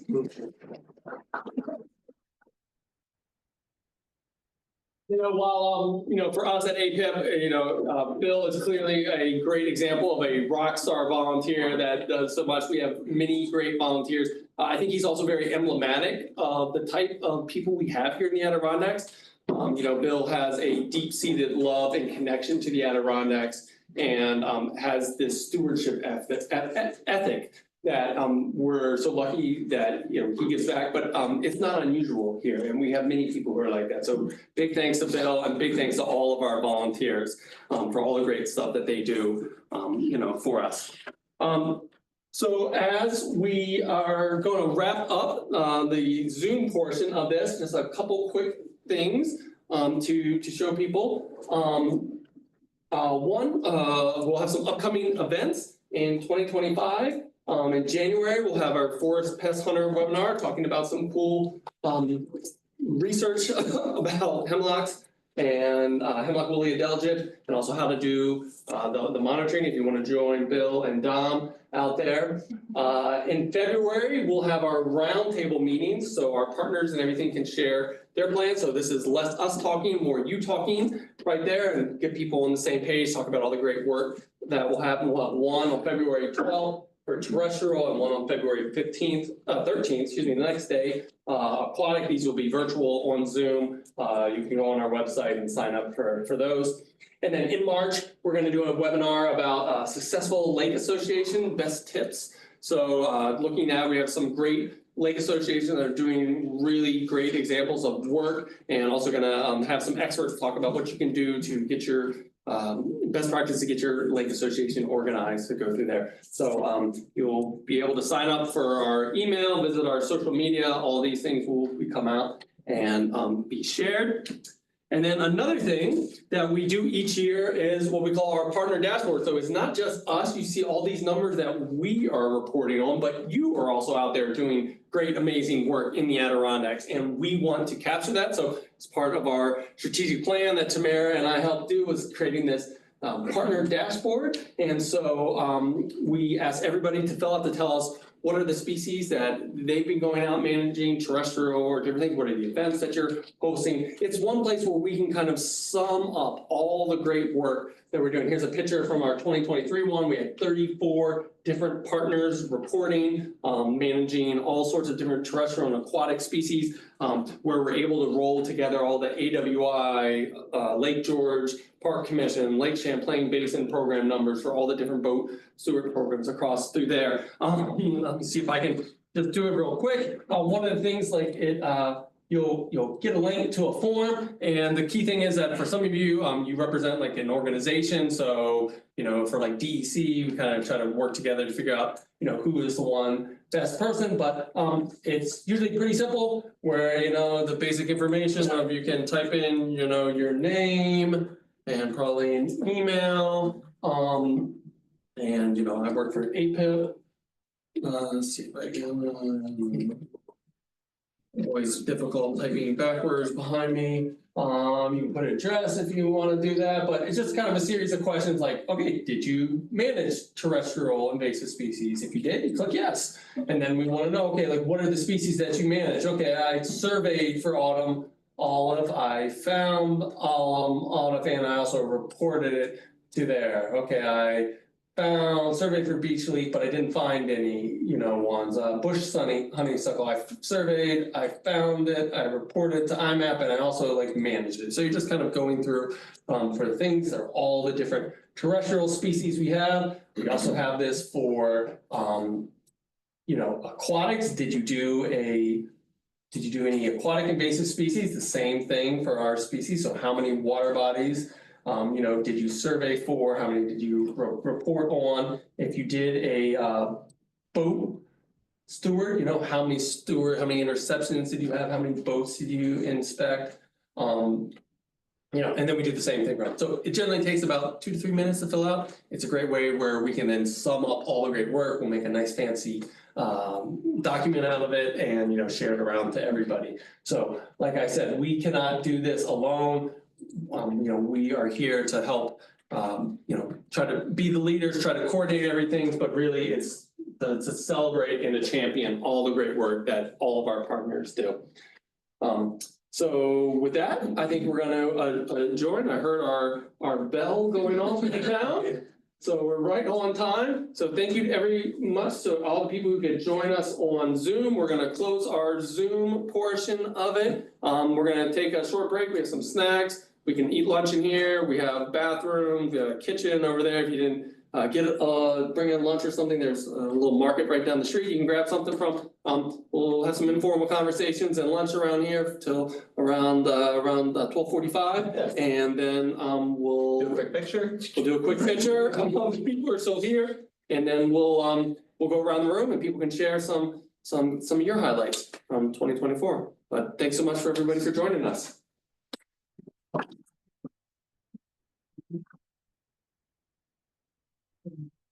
Are you guys staying? Oh, yeah, okay. I'm just gonna go grab my The recording. All right.